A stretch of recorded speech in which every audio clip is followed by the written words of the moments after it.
it's an opportunity for your business to expand to where you're not struggling anymore or like, operating at break even just to create customers. Right. And your business can mature. So with when you start offering Ascension products regularly and you start ascending your fans, that's when you can start to do really important business things like make hires and start with like a dedicated ad spend each month for growth instead of like just trying to find a funnel that works and then scaling it that way. You are now listening to the Creative Juice podcast brought to you by Entrepreneur.io.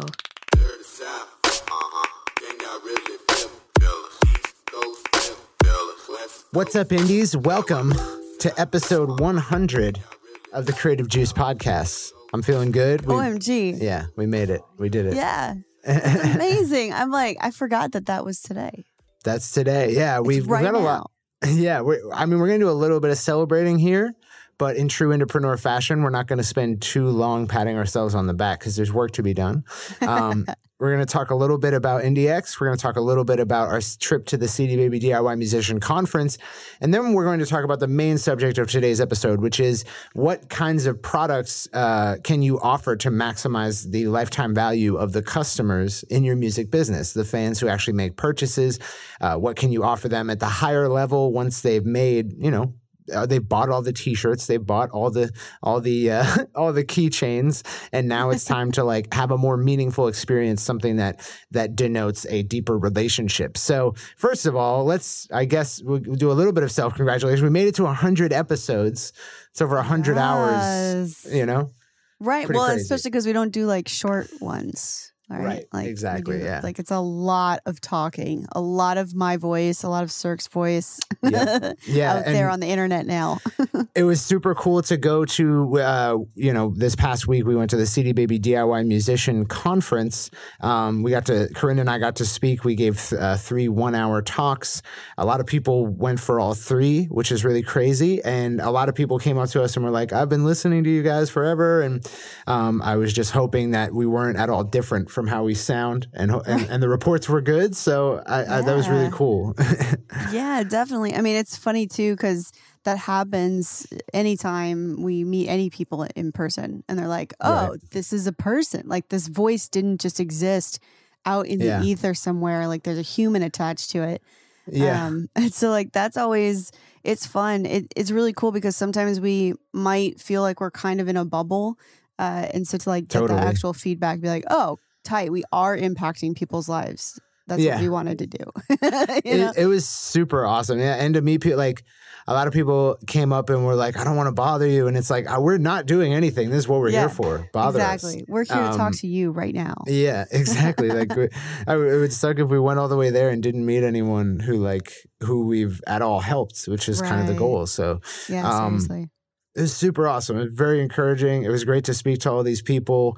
I like to feel like, from talking to people, I know that a lot of people walked away with like a better understanding of kind of what the music industry is missing about marketing. And we didn't teach a whole lot of like tactics. Like we didn't teach people how to set up an ad or anything like that. But I think we showed people like, here's what a good marketing framework looks like. And if insofar as something you're investigating is not that, then you need to decompose it and go through these steps. And I think it was very helpful, I hope. We definitely got to give a big shout out to Chris Lena for Chris Robley and Kevin Brunner of the CD Baby marketing team for bringing us out to CD Baby, for putting so much trust in us, even though we are rabble rousers and we do make things complicated. And thank you guys for bringing us through. It was such a pleasure. Awesome to hang out with you guys. It was awesome to hang out with Rick Barker and Brian Calhoun as well. So just big thank you to all of you guys. Yeah, most definitely. We always talk about the buddy system. And I think that it really starts to like wear on people, because I think it's just wearing on us. I get it. Yeah. I think it's just older for us. Yeah, it's older for us, but it still has shifted and evolved as we've like used it with more agency clients, as we've, been talking to more indies about it. And we find like, even though it's our foundation, I think, at least for me, I'm like, oh, hey, yeah, that actually totally lines up with this thing we said about the buddy system that I should have been referencing to make this decision in the first place, and like, oh, it proved itself, you know? So, and every time that we find a good example to, you know, be able to illustrate this in a more real way instead of a, you know, theoretical way, the better our understanding is within the company and outside. So, yeah, I mean, it was heavy on buddy system, but also just, you know, I think you can't, no matter what like marketing tactics or strategies you want to use, if you don't understand how you're reaching out to people and knowing who they are and how you find out who they are, you know, and feeding them the right information. If you don't know that, then you can market all day long, but it's not going to get you anywhere. So I think that was kind of a cool light bulb moment that some people told me that they had, was that, you know, it's not really just about understanding the psychology of not jumping steps. It's also being able to identify what will help people move along it, you know? And I think that was some cool feedback that I got. Yeah, it was definitely cool to, like, the buddy system has so much in it, but to be able to just show people, like, you know, every single one of your fans is going to go through these different stages of awareness with you, and there's data to match every stage. And you can track it, and you can, you know, you can watch it happen, address it at different stages. So that was awesome to go over. Speaking of which, we haven't really spoken about IndieX for a while on this podcast. If you guys don't know, IndieX is our agency. We keep it pretty private. I even got, you know, like, I was talking to an industry type, and he was like, I can't find any info on it. It's like, yeah, it's kind of intentional. It's application only, and he didn't understand, but yeah, like, we don't talk about it a whole lot just because we can only service so many people. It's only right for so many people. And we take we reject a lot of more applications than we take, not in a way of like, oh, you suck and you can't do this. More like, you know, this isn't right for you at this stage in your career, and here's what is. And so we've been able to keep our agency pretty full up as we've been expanding it. So we brought on Ed of the 502s, who has been managing agency accounts and working as a technician on agency accounts. And then recently we hired basic printer Jesse Gillenwalter, who's one of my favorite ad writers in the world, and an amazing musician. And so we're expanding up, and we've got more room in the agency. We've got seats available for the first time in quite a while. And we've been retooling the agency to work strictly off of the buddy system. So from the day one that you become a client of IndieX, we're diagnosing your entire music business for what's lacking in terms of your buddy system. And then we're kind of prioritizing everything as like, okay, well, we need to get this stage set up first. We need automatic campaigns here. And then what's the next priority after that? So we're setting up stages of buddy systems as a matter of first priority, which has kind of really narrowed our selection focus. Like, if people don't want a buddy system set up for them, it's like, that's great, but that's going to put us in a position where we can't do as much for you. So we'd rather not. And it's kind of a cool, like, it's awesome to be fully running it off of like the right stuff and not letting, kind of just like being able to dissuade people from things that aren't as sustainable. It's awesome. Yeah, absolutely. I mean, I think because that's one of the things, like, we definitely can end up going down a rabbit hole in agency, especially because, you know, a lot of the artists that do get approved for IndieX are, you know, in a pretty advanced state of their career. That's why we feel comfortable coming into it. But what that can mean is that there's a lot of things running that aren't, you know, buddy system related at all, or maybe are things that we would not do, you know, if they had started with us. And so there's often things in development at the time that we come in that we're like, we can't really focus on this because it's not going to make you money. Yeah, exactly. So like and that's always a weird conversation to have, you know, but so yeah, I mean, I think that's something, that's why we've kind of shifted this focus is, you know, it's really, I don't think anyone really needs our help trying to figure out how to do PR or playlisting or whatever. Like, there's a million people on the internet who are clamoring to take your money to do that. Right. The things that people aren't doing is like, let's create a digital infrastructure that equals you doing this for a sustained period of time as a living, you know? There's not a ton of that. And so, you know, it's just like looping it into the buddy system makes it a little more tangible so that the clients can understand, like, oh, this, like, I see the path that you're going on here. This isn't just like random idea fairy time. And so, yeah, I dig it a lot. Yeah. say, like, it's very easy to come into a bigger artist and say, okay, you're not having trouble creating new listeners, creating that first touch. You're having trouble maybe monetizing, or you can't monetize effectively because you're not creating subscribers where you can communicate with them regularly. So everything you run is like a one-off campaign. It's a roller coaster. So there's different ways to diagnose the health of the business, how it could be more automated, how it could be more predictable and reliable. And even for artists coming in, we can look at their buddy system and say, you're not even creating listeners yet at scale. You need to do that, and you're not. And we can accurately say, like, if you engage us to do that for you, you're probably not going to make money, and you need to know that. And we've had people say, like, wow, like, no one warns you not to do it. Right, exactly. Like, that's crazy. So it's been super rewarding to just like rely on our principles and what we really believe, and implement that at the agency level. It makes such a better agency, and it makes it more of a joy to run because there's more wins. Yeah, definitely. I mean, and then everybody feels good about what they've done, right? Like the worst feeling in a world is for someone to like hire you and you can't deliver on, something you told them is important. Totally. Yeah. So, I mean, we make sure, I mean, that's why I think the agency application process is so rigorous, is because, I mean, not only do we need to make sure that we're like winning at the things that we say we do, but we also need to make sure that we're winning on behalf of the client, and that those things are simpatico. So, but I'm excited that we've got a couple slots finally. I mean, we have some agency clients that have been with us now for over a year. Yeah. And they're just not giving that slot up.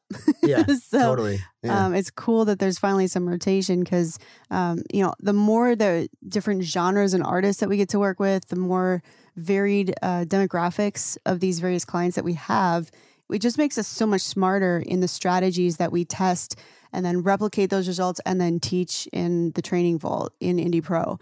I love to get that, mix in there. Yeah, it's a wonderful ecosystem. It's just like everything feeds each other. And it's crazy. Like you did say, like we've had some clients for like over a year now, and it's like, damn, like the average age of a client in IndieX just grows and grows. So it's awesome. It's been a blast. I'm so glad we were able to open up new seats, not by people leaving, but by making hires. Right, exactly. That's great.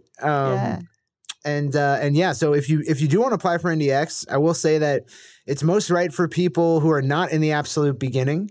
Just because, it's very difficult to monetize from a cold start, and the fees, they're considerable. It's an agency account. So, it's $1,500 for a 16-hour block retainer, which means every week you have 4 hours of technician work being done on your music business.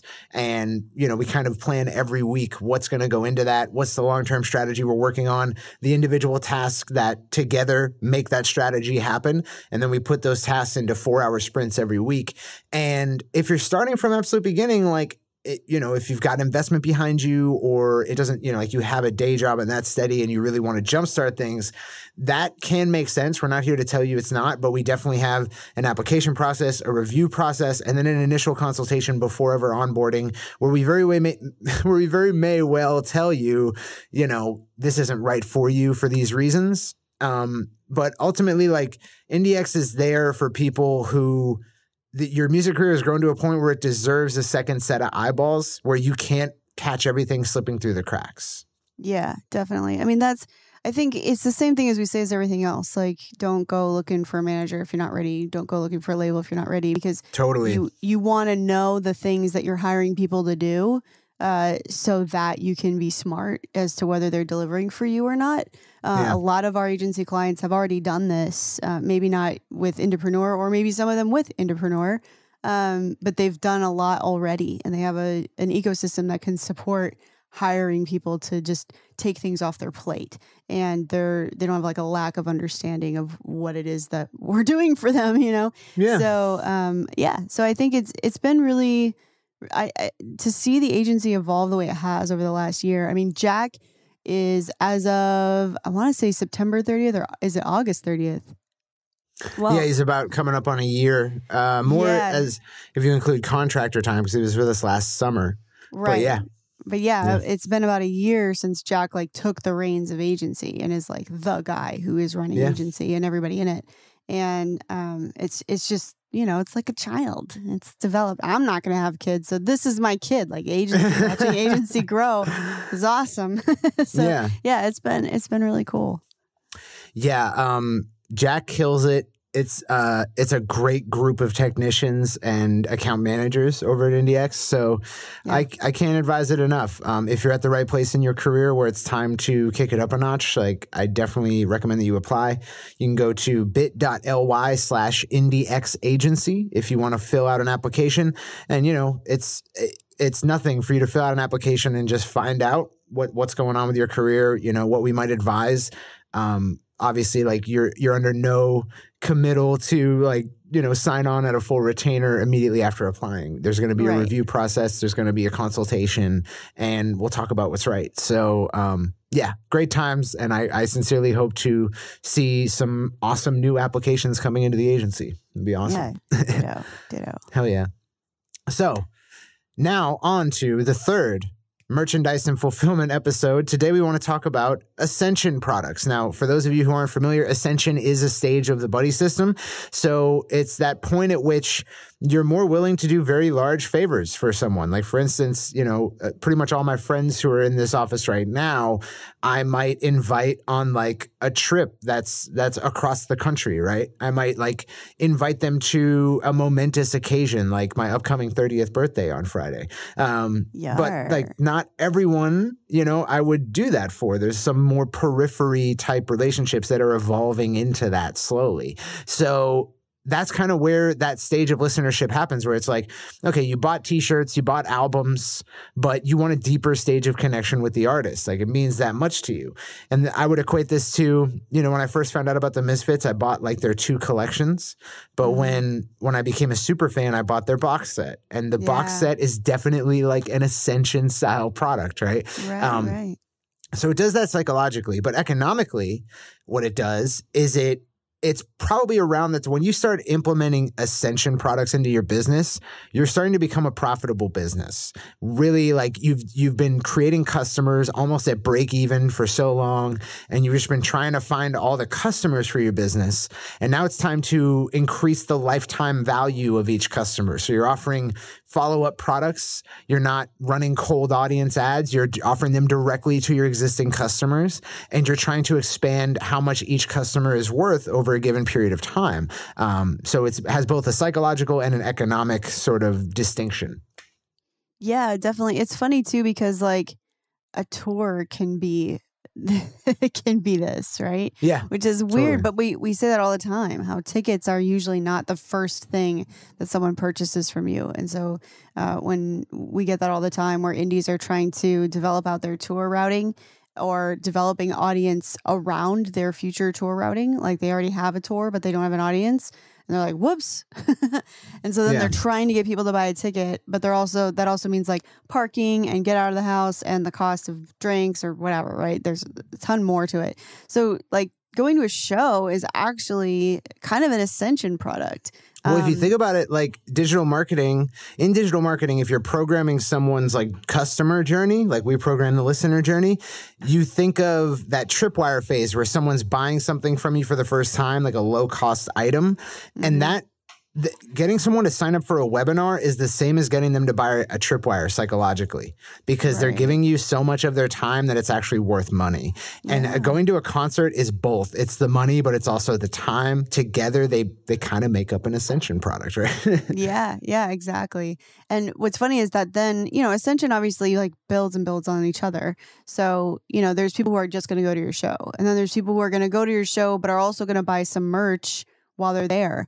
Depending on what strategy you're executing, they might go to their show but also have pre-ordered merch that they pick up at the show, depending on what kind of funnel you have set up, and if you've got that strategy in play.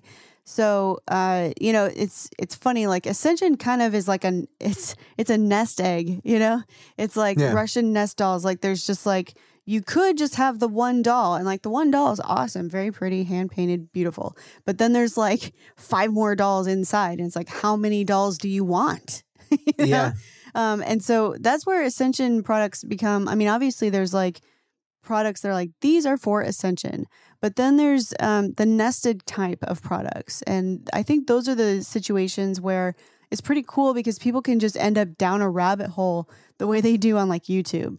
Like you get on YouTube and you're like, yeah, I'm going to watch this one video. Ha! No, you're going to watch like 12 videos and pretty soon it's like nighttime and you're like, when did this happen?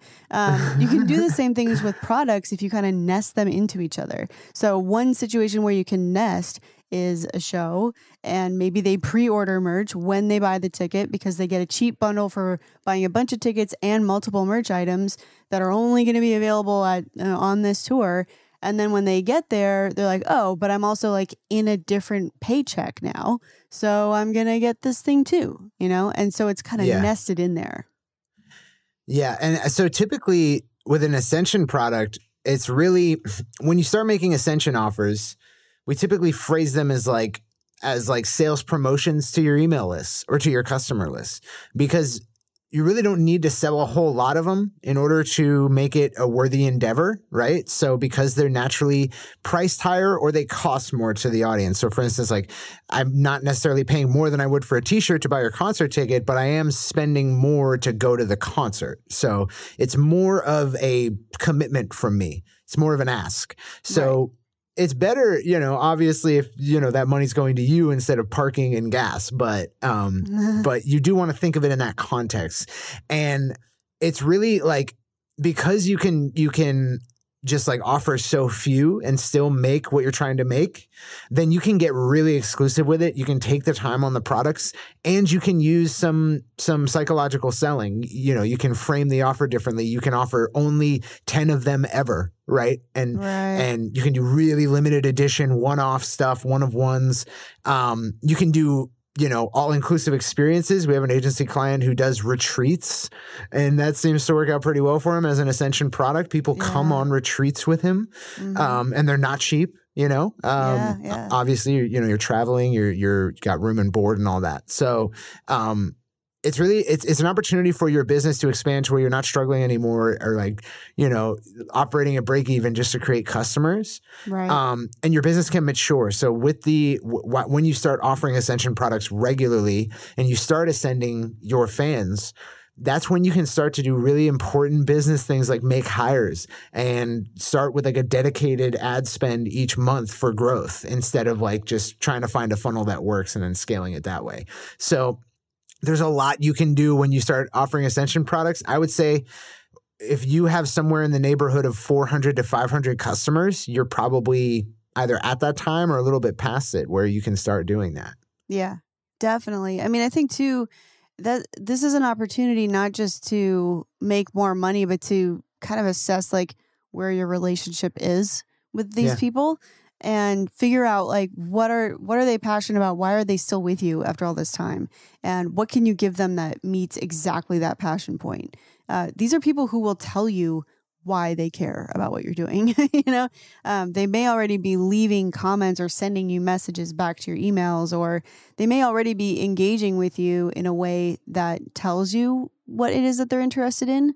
But there's also a, you know, situation where you can ask them, like just ask them. They'd love to tell you about why they find, you know, why they've stuck with you all this time, you know? And that's one of those situations where we always advocate for just talking to your fans, to your customers and saying, hey, why are you this? You know, like, what are you thinking? And they don't think it's creepy at all. Like if they've ever made a purchase with you ever, they're going to be like, yeah, I found you here, or I liked you because of this, or I bought this and I loved this about it.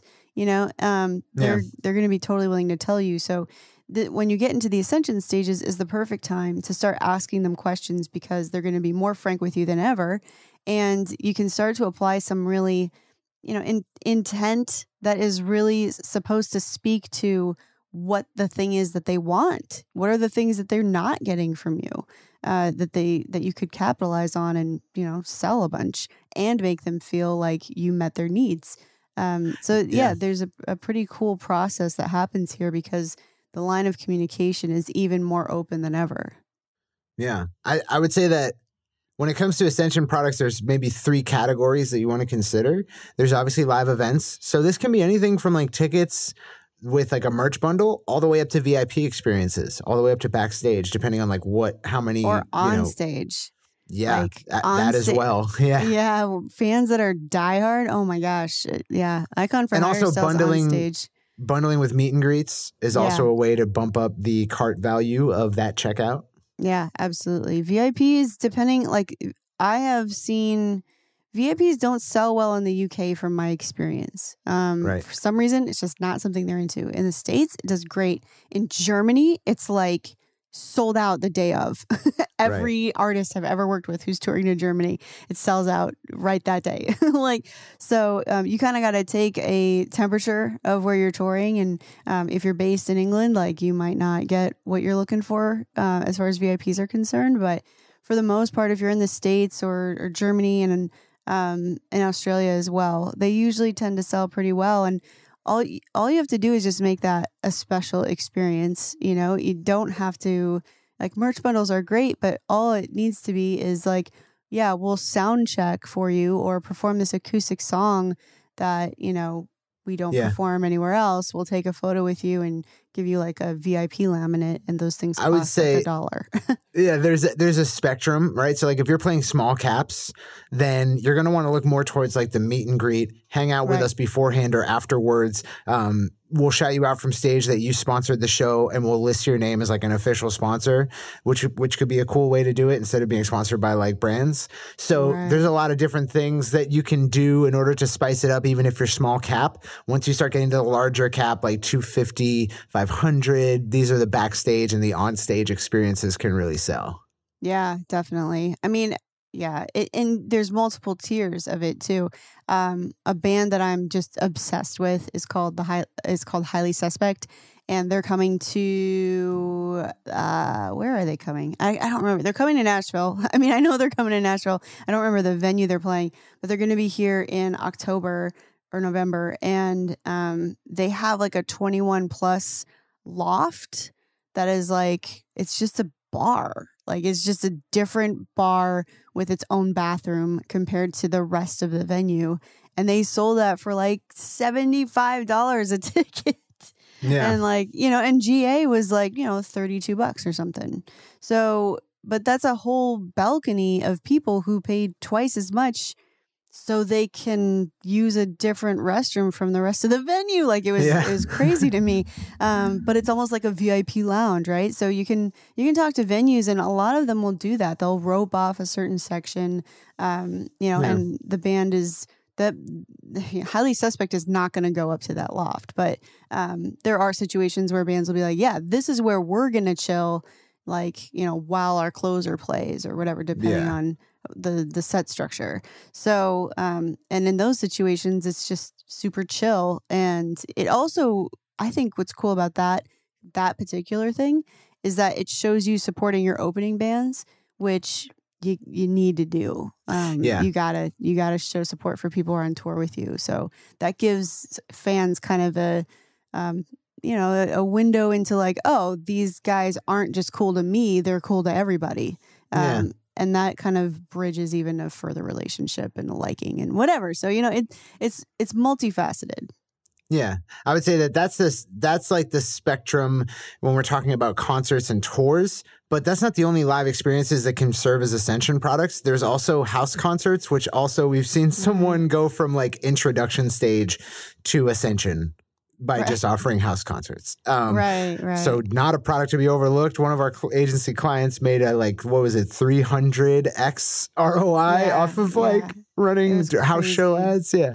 So I still don't know, like, we've never replicated that. That's one reason why we didn't make a training out of it and be like, all right, everybody do this, is because we haven't been able to replicate that. And also it was his idea. Like we helped with the on the ad tech front, but it was totally, all the credit goes to him, and it was amazing. Yeah, he basically he was inspired by Nino's Tourbot thing, you know, and then was like, but this is in an entirely different country, and I want to do a whole tour in a country I've never really done this in, you know, and that was crazy. I would if every artist could do that, we'd all be millionaires. Like, I don't know how he pulled that off, but it was great, you know? He ran top of funnel traffic to qualify listeners, and then he retargeted them with more content, and then retargeted them with an age-old marketing concept, an application funnel. Fill out an application, I'll get back to you, and we'll have a sales conversation on the phone,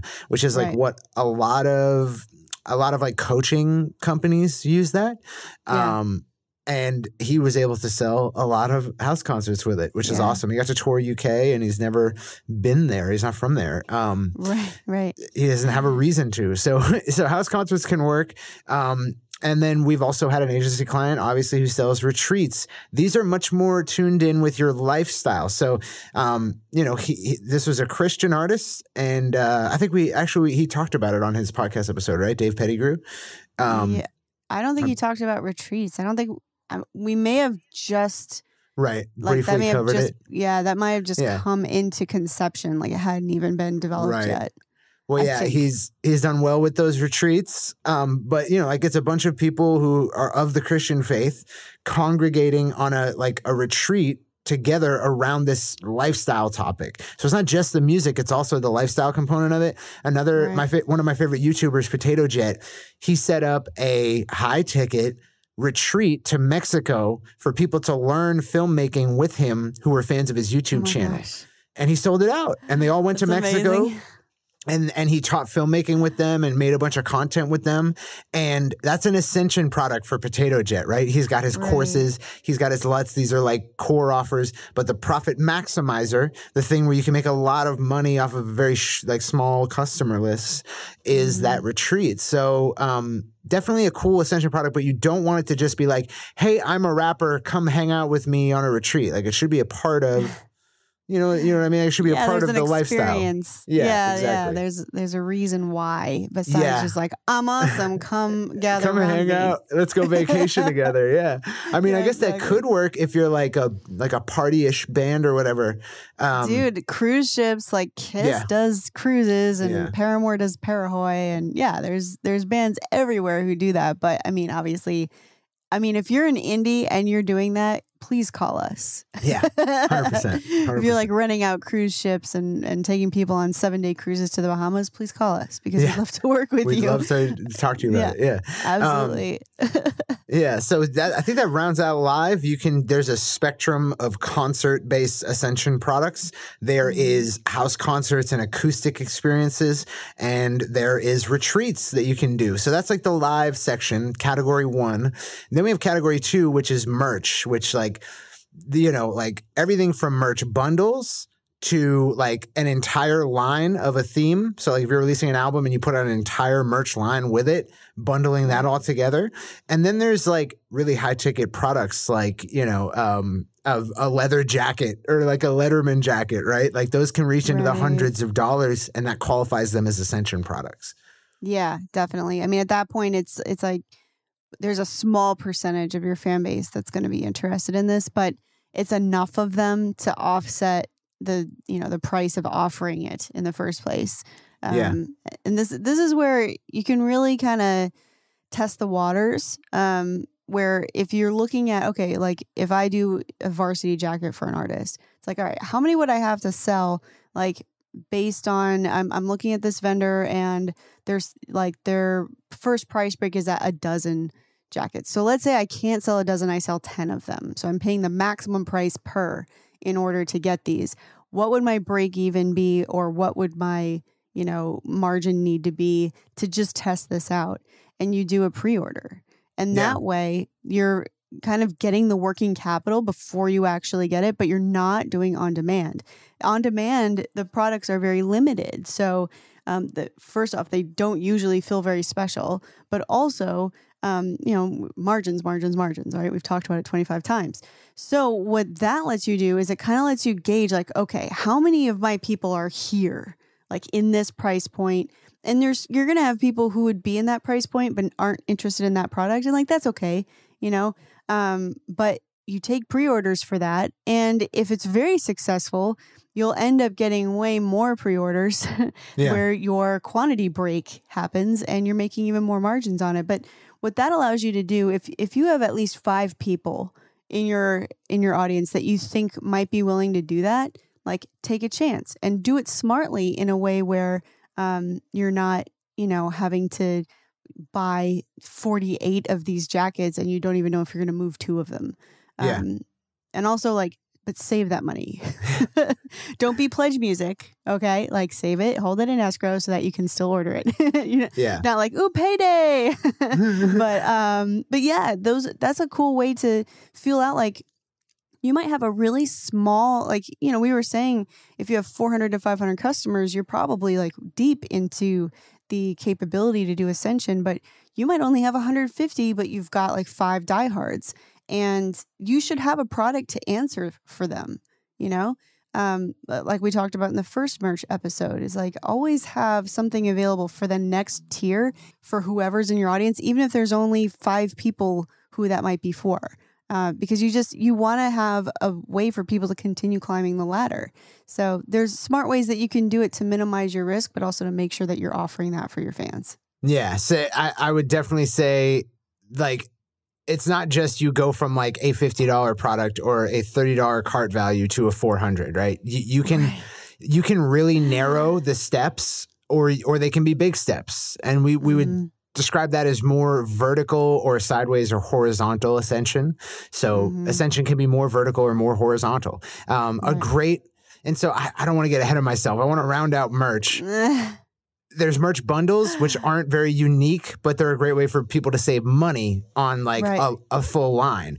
Then there's higher tier merch products like cut and sew stuff, leather jackets, varsity jackets, things like that, or even really expensive like jeans or like dress shirts or anything like that. If you want to get into cut and sew, which is a whole nother topic, or handmade stuff. If you a band that I'm friends with, they're called Sumo Psycho. 2 words, sumo, like a sumo wrestler, and psycho is CYCO. And their singer, she basically takes like their merchandise. They do a lot of their own printing or whatever, but then she'll like hack it up and put, like studs on it or, whatever. And she'll kind of like change it up. And she's like, there's only 1 of these. Like, right. Get it. You have to be this size to wear this. And she'll model it, That's kind of the other end of the spectrum is one-offs and limited edition, which is like a product can be expensive because it costs so much more to create, or it can be expensive because it's so scarce. And with the former, there's a higher margin. You're making more money. And also it's not just that you're making more money. You're not just making more money for no reason, like cheating someone. You're making more money because it has more psychological significance because you put more into it. You spent more time on it. And that time doesn't get recouped across many different iterations. It's just this one. So it's not for no reason.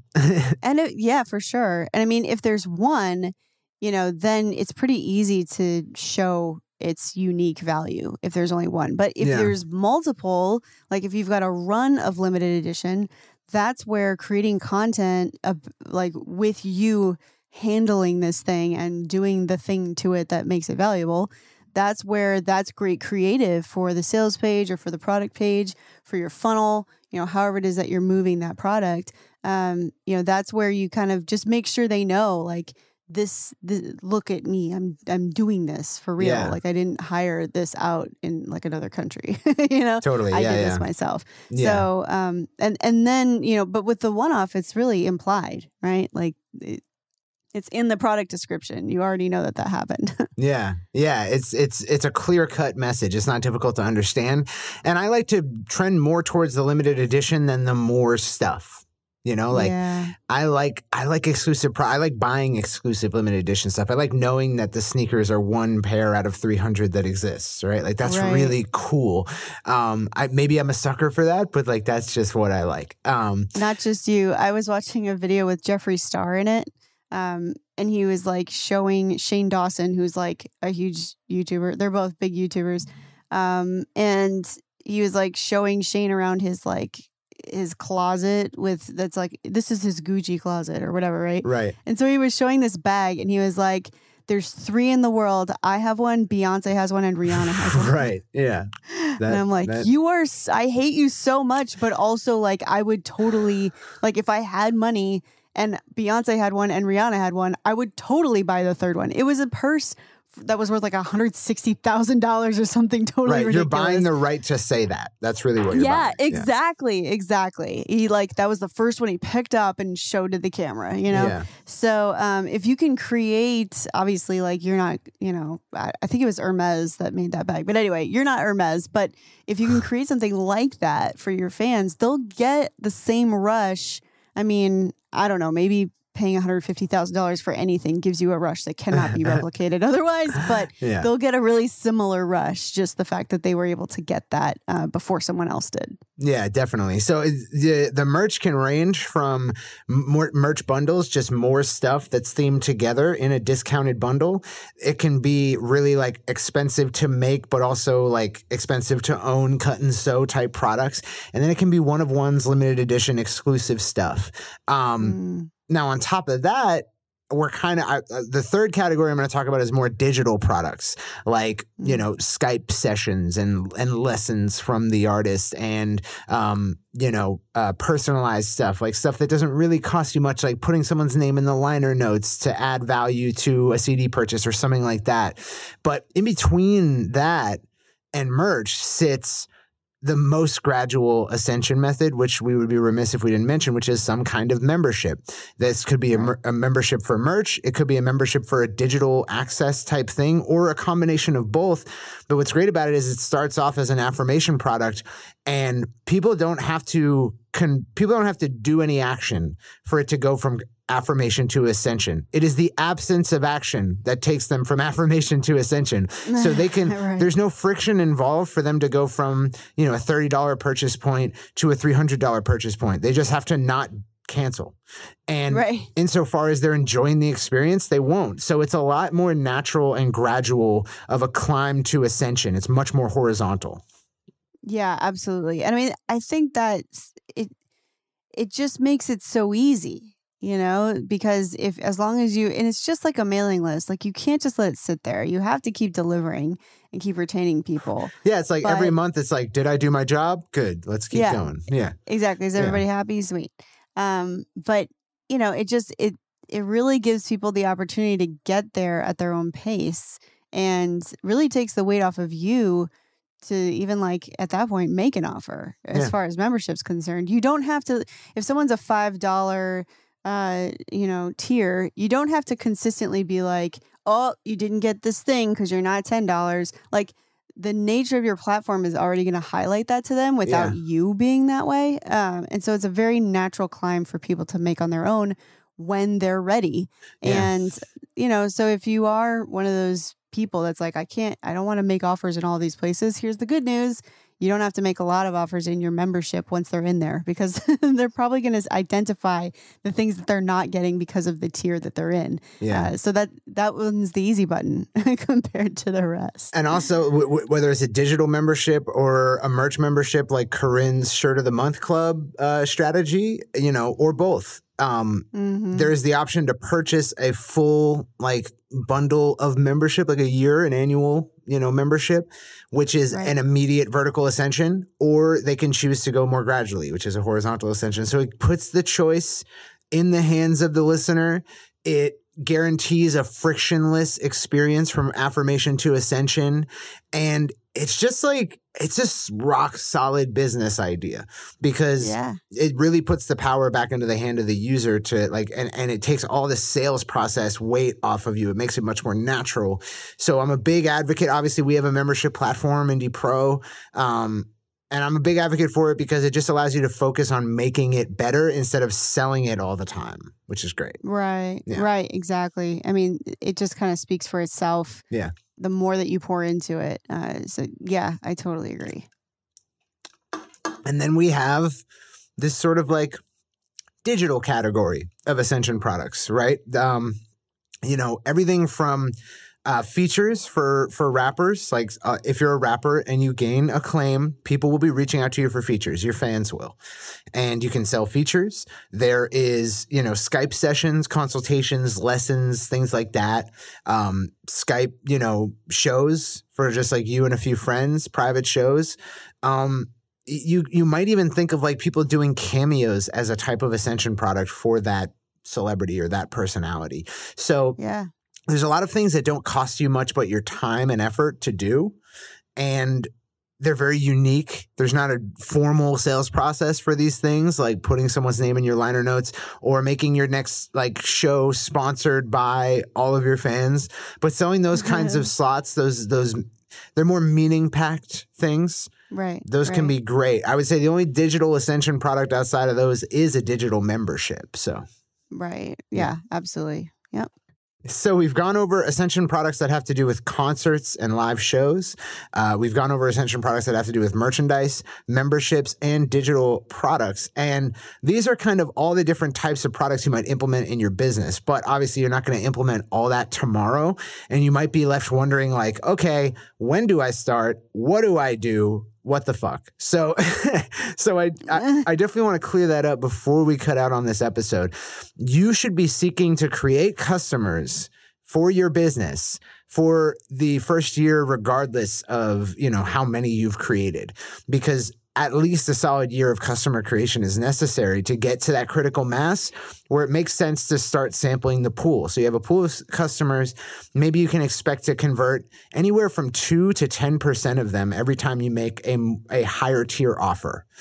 And you need it to be a sizable amount of people if you want it to be worth making that offer instead of just like turning people off too early in the relationship. So I would recommend that, especially with like more high ticket stuff, that you're waiting till you have about 400, 500 customers and you started to get some repeat purchases. You started to get someone like people have made multiple purchases in your business before you go and offer high ticket. Yeah, definitely. I mean, I think it's really important to, kind of look at the rungs, and assess like, okay, if I've got 5 people who bought my $65 hoodie, I can probably comfortably make an offer to them for, the next thing, and then wait until, at least 2% of your audience has done that and then make another one, or you can be like, okay, well, I offered this and I don't have enough people to climb another rung, but that rung is fair game now. So I can create another product on that rung. And hopefully that'll bring my average up so I can go to the next rung, Yeah.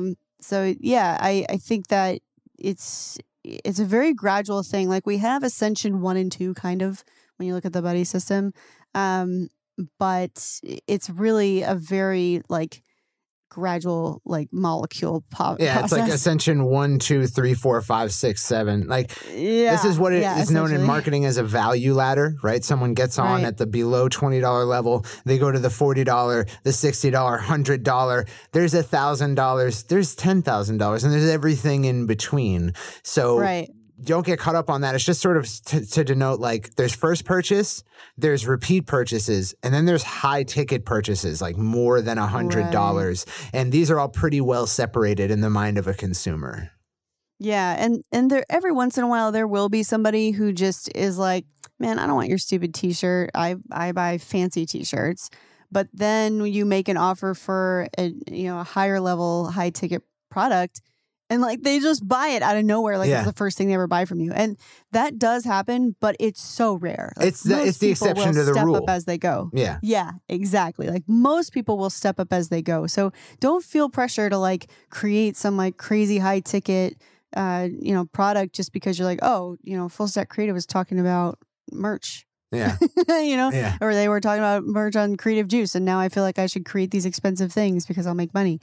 Definitely don't like beat yourself to the punch. Just, assess where people are, and eventually like some of those people will pop in, but it's very rare. And when people come into IndieX agency, if we see that they're not doing a good job of creating customers, like their customer list has been built in fits and starts whenever they drop an album, like that's when they create customers, we're not going to go right to Ascension just because they have a big customer list. You need to have a reliable way of creating new customers before you're working and spending time equity that you have on building Ascension campaigns, because as you're building these Ascension campaigns, what you're doing is you're just running the well dry. and you don't have new water coming in. So you're spending all your time trying to build something that extracts value from the well, but you're not feeding the well. And so we'll focus on robust, replicable, reliable affirmation strategies long before we'll ever do ascension campaigns, just because you need to be creating customers all the time in a business. Right. So that's definitely important to note. Not that you should be a laggard when it does come time to create your ascension stage. And what's great about it is it's not all this like, what are people going to dig, and how do I get them interested? And then how do I then funnel them to like an experience and give value? Your Goodwill Vault is preferably already topped up. After they bought the last thing from you, you nurtured them. You gave them more than they expected. They like doing business with you. And so your job is much simpler. You have to create a sales process, like a sales page and a checkout. And then you have to create the item, and then you have to just send an email or send a message or blanket your warm audience with ads, your customer list with ads, and just float it out there. No harm, no foul if no one takes it. And it doesn't take nearly as long to set that up as it does your first 5 stages of your buddy system. So, right. Absolutely. Yeah.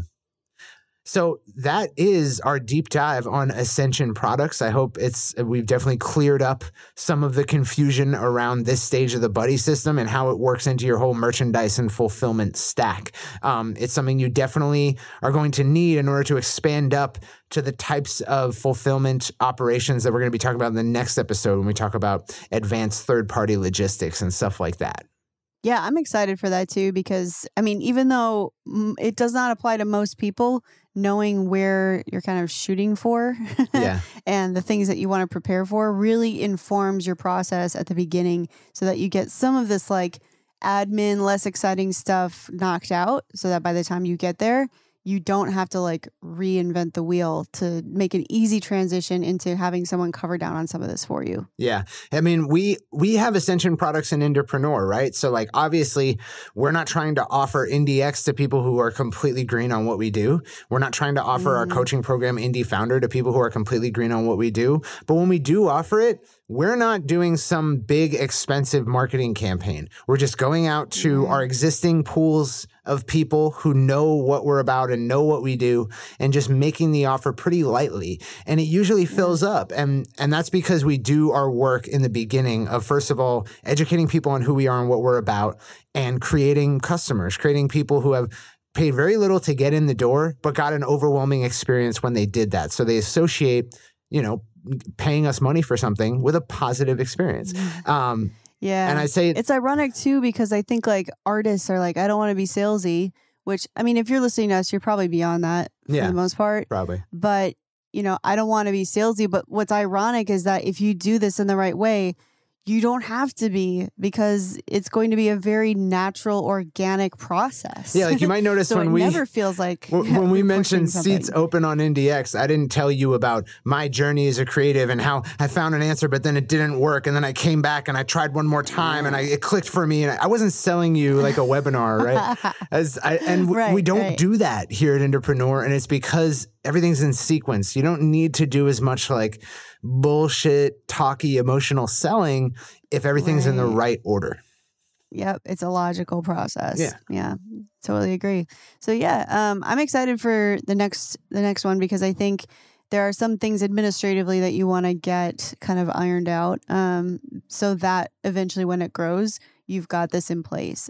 So I'm looking forward to talking about just some of the advanced things that you can prepare for now, even if you aren't there quite yet. Yeah. And I mean, we've recently, like every month we find out more and more just how many people and how many different types of people are listening to this podcast. So I think we'll be serving a lot of those indies who are they've got their sales process down. We're seeing more and more indies who are just creating like hundreds of customers with like free push shipping and handling funnels. I know. It's like crazy. Story after story, it's like, right? Why didn't you tell us? Please let us know. If you've created 600 customers secrets? in 6 months, don't keep that from us, okay? Right. Yeah.